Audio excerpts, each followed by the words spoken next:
கால செவத்துல தூக்கி வச்சு மோளுங்க கேட்டவங்க இன்ன வரைக்கும் மோண்டுட்டே இருக்கு. முன்னாடி அரை முன்னாடி பெண்ணு அதோ அவ காட்டுட்டு போயாரு அதுக்கு பூட்டி வந்திருக்கேன். அரை முன்னாடி பெண்ணு அல்லாது முன்னாடி பெண்ணு அல்லாது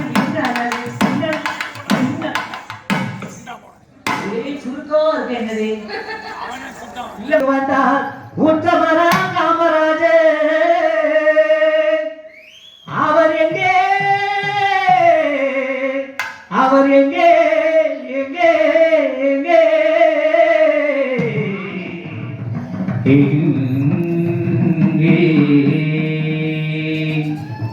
சாயாக இமய மலை சாய்ந்தது போல் தமிழகத்தில் ஓயாமலுக்கு வந்தார் உத்தமரா காமராஜர் காமராஜர பாரு அவர் கருத்துரைகளை கேளு காமராஜர பாரு அவர் கருத்துரைகளை கேளு சாயாக இமய மலை சாய்ந்தது போல் தமிழகத்தில் ஓயாமலுக்கு வந்தார் உத்தமரா காமராஜர் காமராஜர பாரு அவர் கருத்துரைகளை கேளு காமராஜர பாரு அவர் கருத்துரைகளை கேளு.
பாட்டு படிக்க முடியாது அப்ப படம்